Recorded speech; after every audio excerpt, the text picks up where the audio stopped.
আপোনালোকে নিশ্চয় অৰুণোদয় 3.0 ফৰ্মখন দেখিবলৈ পাইছে গতিকে আপোনালোকে যেসকলে নেকি অৰুণোদয় 3.0 ত আবেদন কৰিব বুলি ভাবি আছে সেইসকলে অৰুণোদয় 3.0 ফৰ্মখন কেনেকৈ ফিলআপ কৰিব লগতে আপোনালোকে যদি ফৰ্মখন লাভ কৰা নাই তেনে ক্ষেত্ৰত আপোনালোকে ফৰ্মখন কেনেকৈ ডাউনলোডিং কৰিব পাৰিব সকলো জনাই দিম আপোনালোকৰ সুবিধাতে কিন্তু মই সম্পূৰ্ণভাৱে আজিৰ এই ভিডিঅ'ৰ জৰিয়তে ফুল প্ৰসেছ দেখাম তো আপোনালোকে কেনেকৈ আপোনালোকে এইখন ফৰ্ম ফিলআপ কৰিব লগতে আপোনালোকে ফৰ্মখন ক'ত লাভ কৰিব বা আপোনালোকে ফৰ্মখন কেনেকৈ ডাউনলোডিং কৰিব সকলো জনাম সেই আপোনালোকে ভিডিঅ'টো সম্পূৰ্ণ কৰি চাব So ফ্ৰেণ্ডসকল আপোনালোকে যাতে বুজি পায় তাৰ বাবে মই এনেকৈ ফৰ্মটো ফিলআপ কৰি ৰাখিছো প্ৰথমতে চাওক এইখন বাকচত কিন্তু আপোনালোকে ফটো এক কপি লগাব লাগিব তাৰ পিছত আপোনালোকে স্টেপ বাই স্টেপ ফৰ্মটো ফিলআপ কৰিব লাগিব তো প্ৰথমতে হোদাইছে are you an existing beneficiary under Orunodoi scheme যদি আপোনালোকে আগৰ পৰা অৰুণোদয় আঁচনি টকা লাভ কৰি আছিল তেনে ক্ষেত্ৰত আপোনালোকে এই যেটো বাকচ দেখিবলৈ আছে প্ৰথমটোত আপোনালোকে টিক কৰিব মই যিজন ব্যক্তিৰ বাবে মানে মই এটো এটা ডেমো বনাইছো ডেমো ফৰ্ম বনাইছো আপোনালোকে কিছুমান ঠাইত ডেমো দেখিবলৈ পাব মই নিউ এপ্লাই কৰি আছো যাৰ বাবে মই নো অপচনত ক্লিক কৰি দিছো আপোনালোকে যদি আগৰ পৰা পাই আছে তেনে ক্ষেত্ৰত জাস্ট ইয়েস কৰিব বাকি ডিটেইলছ সমূহ কিন্তু আপোনালোকে সেম টু সেম একে ধৰণে দিব লাগিব জাস্ট প্ৰথম যেটো option are you an existing beneficiary আপোনালোকে জাস্ট এই অপচনটো দুই ধৰণৰ হ'ব পাৰে ঠিক আছে বাকি সমূহ সেম প্ৰসেছতে হ'ব তাৰ পিছত ইয়াতে আহিছে ৰেশন কাৰ্ডৰ নাম্বাৰ আপোনালোকৰ ৰেশন কাৰ্ড নিশ্চয় আছে আৰু আপোনালোকে সকলোৱে জানে যে ৰেশন কাৰ্ড নথকা পৰিয়ালে কিন্তু এতিয়াৰ পৰা অৰুণোদয় আঁচনিৰ সুবিধা লাভ নকৰে গতিকে আপোনালোকৰ ৰেশন কাৰ্ড থকাটো বাধ্যতামূলক যদি আপোনালোকে অৰুণোদয় আঁচনিৰ বাবে আবেদন কৰিব বিচাৰে আৰু আপোনালোকে এতে কিন্তু ৰেশন কাৰ্ডৰ নাম্বাৰটো বহাব লাগিব তাৰ পিছত ইয়াতে আছে ডিস্ট্ৰিক্ট আপোনালোকৰ যোনটো ডিস্ট্ৰিক্ট হয় আপোনালোকে ডিস্ট্ৰিক্টৰ নামটো বহাব এন্ড ইয়াতে আছে আপোনালোকৰ এলএসি নাম আপোনালোকৰ বিধানসভা সমষ্টি নাম আহিছে আপোনালোকে এটো দি দিব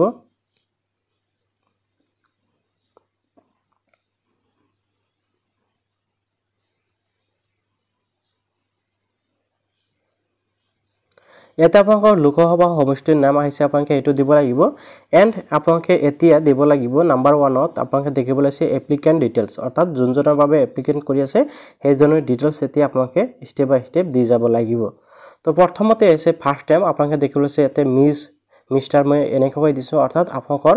নামৰ প্ৰথম অংশ ইয়াতে দিব লাগিব তাৰ পিছত মই ইয়াতে ডেমো দিছো যাতে আপোনালোকে বুজি পায় বুজি পোৱাৰ বাবে ইয়াতে দিছো আৰু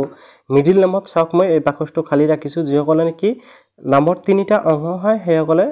মিডল নাম দিব পাৰে সাধাৰণতে মানুহৰ দুটা অংশ হয় প্ৰথম নাম আৰু লাষ্ট নাম অৰ্থাৎ ফাৰ্স্ট নাম আৰু লাষ্ট নাম তেতে চাওক লাষ্ট নামত মই আপোনালোকে বুজি পোৱাকৈ আপোনালোকে চাওক ইয়াতে তালুকদাৰ বাই আলি দিছো আপোনালোকে আপোনালোকৰ মানে উপাধিটো ইয়াতে দিব বা শেয়াৰ নামটো দিব ঠিক আছে তাৰ পিছত ইয়াতে আছে চাওক সিও অৰ ডব্লিউ অৰ ডিও অৰ্থাৎ কেয়াৰ অফ তাৰ পিছত আছে ওয়াইফ এতিয়া আপোনালোকে চাওক মই ইয়াতে লিখিছো হাজবেন্ড অবলিক ইয়াতে ফাদার্স অর্থাৎ এতে যেসকলে কি বিবাহিত মহিলা আছে যদি বিবাহিত মহিলা আছিল তেনে ক্ষেত্ৰত হেসকলে কিন্তু ইয়াতে হাজবেন্ডৰ নাম দিব লাগিব আৰু যেসকলে কি অবিবাহিত মহিলা আছে হেসকলৰ ক্ষেত্ৰত ইয়াতে ফাদাৰ্স নাম অৰ্থাৎ দেউতাকৰ নামটো দিব লাগিব এতিয়া ইকল জেন্ডাৰ তো ইয়াৰ পৰা মেল ফিমেল আপোনালোকে দিব লাগিব আৰু আপোনালোকে বৰ্তমান মেল ফিমেল সকলে এপ্লিকেশন কৰিব পাৰিব তাৰ পিছত ইয়াতে আছে ডেট অফ বাৰ্থটো ঠিক আছে মই ইয়াতে জাস্ট আপোনালোকে বুজি পোৱাকৈ ডেট অফ বাৰ্থটো ইয়াতে বহাই দিছো এটো আপোনালোকে বুজি পোৱাকৈ দিছো তাৰ পিছত ইয়াতে আছে এড্ৰেছ ডিটেইলছ ঠিক আছে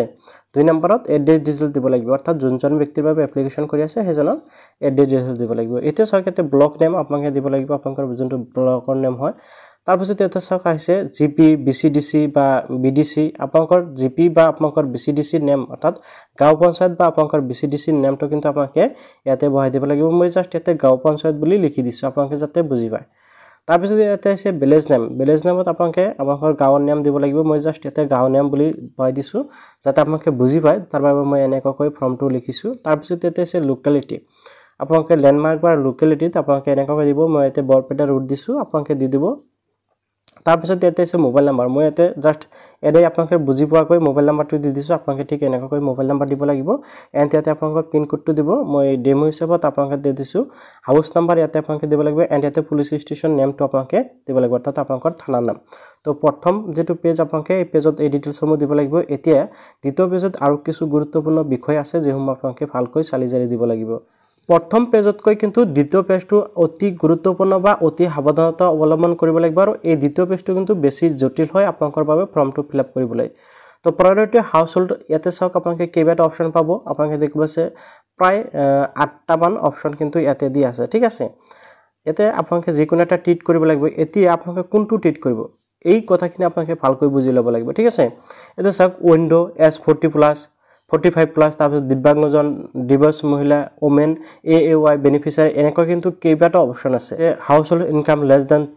2 লাখ এনুৱেল তো এনেকৈ কিন্তু কেইবাটা অপচন ইয়াতে আছে তো ইয়াৰ পৰা আপোনালোকে বিচাৰি ওলাব লাগিব যে আপোনালোকে কোনটো পৰিয়ালৰ পৰা বিলং কৰে বা আপুনি যে অৰুণোদয় আঁচনিৰ বাবে এপ্লাই কৰি আছে আপুনি কোনটো বিভাগৰ পৰা বা কোনটোত আপোনালোকে সিলেক্ট কৰিব লাগিব যাৰ জৰিয়তে আপোনালোকে অৰুণোদয় আঁচনিৰ বাবে যোগ্য বুলি বিবেচিত কৰা হৈছে তাৰ পিছত ইয়াতে আপোনালোকৰ বেংকৰ ডিটেইলছ দিব লাগিব একাউণ্ট ডিটেইলছ সমূহ দিব লাগিব প্ৰথমতে আছে ইয়াতে বেংক একাউণ্ট নাম্বাৰ আপোনালোকে একাউণ্ট নাম্বাৰটো ধুনীয়াকৈ দিব যাতে আপোনালোকে বুজি মানে ভুল নকৰে তাৰ পিছত ইয়াতে আছে বেংক নেম মই জাস্ট SBI লিখি দিছো আপোনালোকৰ যোনটো বেংক হয় আপোনালোকে এটো দিব তাৰ পিছত বেংকৰ ব্ৰাঞ্চৰ নেম আপোনালোকৰ যোনটো বেংকৰ ব্ৰাঞ্চৰ নেম হয় আপোনালোকে এই ডিটেইলছসমূহ কিন্তু আপোনালোকৰ বেংকৰ যিখন কি পাসবুক আছে আপোনালোকৰ একাউণ্টৰ পাসবুক আছে সেই পাসবুকখনত কিন্তু আপোনালোকে ডিটেইলছসমূহ পাই যাব তাৰ পিছত আছে IFSC কোড আপোনালোকে দিব লাগিব তাৰ পিছত ইয়াতে চাওক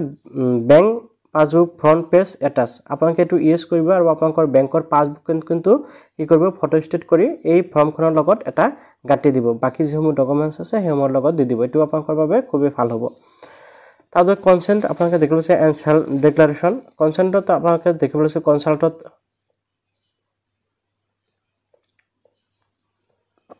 কনসেন্ট ফৰ আধাৰত আপোনালোকে দেখিবলৈ হৈছে তো ইয়াতে আপোনালোকে অলৰেডি এইখিনি লিখাই আছে আপুনি জাস্ট মাই আধাৰ নাম্বাৰটো আপোনালোকে এই বাকচত আধাৰ নাম্বাৰটো দিব লাগিব মই আপোনালোকে বুজি পোৱাকৈ জাস্ট এনে নাম্বাৰ এটা পাই দিছো তাৰ পিছত এটা চাওক ভোটৰ আইডি কাৰ্ডৰ নাম্বাৰ এটা চাওক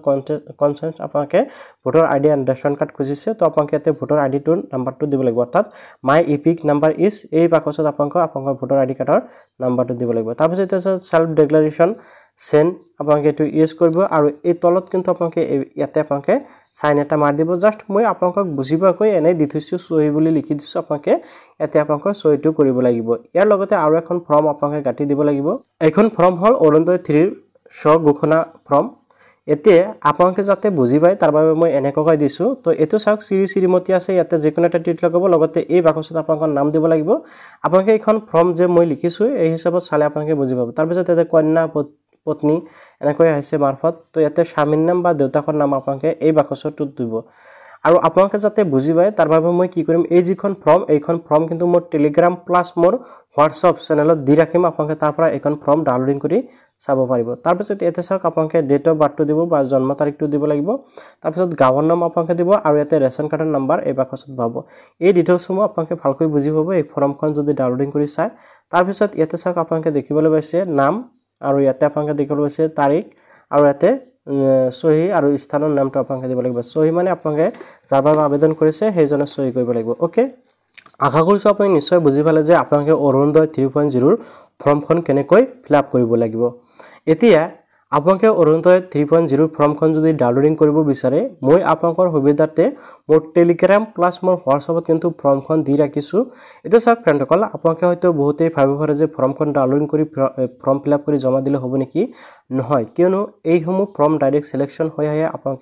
আপোনালোকে সেই হিচাপত কিন্তু মানুহক সিলেকশন কৰিব আৰু চৰকাৰৰ ফালৰ পৰা বা যিসকল কি প্ৰতিনিধি আছে সেইসকলে কিন্তু আপোনালোকক সিলেকশন কৰি ফৰ্মসমূহ আপোনালোকৰ ঘৰে ঘৰে দিব আৰু আপোনালোকে সেইখন ফৰ্ম ফিলআপ কৰি জমা দিব লাগিব মই জাস্ট এইখন ফৰ্ম ফিলআপ কৰি দেখুৱাইছো যাতে আপোনালোকে ভালকৈ বুজি পায় আৰু কোনো ধৰণৰ ভুলভ্ৰান্তি নকৰাকৈ যাতে ফৰ্মখন ফিলআপ কৰিব পাৰে তো আশা কৰিছো আপুনি নিশ্চয় বুজি পালে যে আপোনালোকে অৰুণোদয় 3.0 ৰ ফৰ্মখন কেনেকৈ ফিলআপ কৰিব আৰু প্লাস আপোনালোকৰ বাবে মই ডাউনলোডিং লিংকটো মোৰ টেলিগ্ৰাম লিংক আৰু হোৱাটসঅ্যাপ লিংকটো দি দিছো আপোনালোকে তাৰ পৰা ফৰ্মটো এবাৰ ডাউনলোডিং কৰি চাব পাৰে যে কেনেকৈ ফিলআপ কৰিব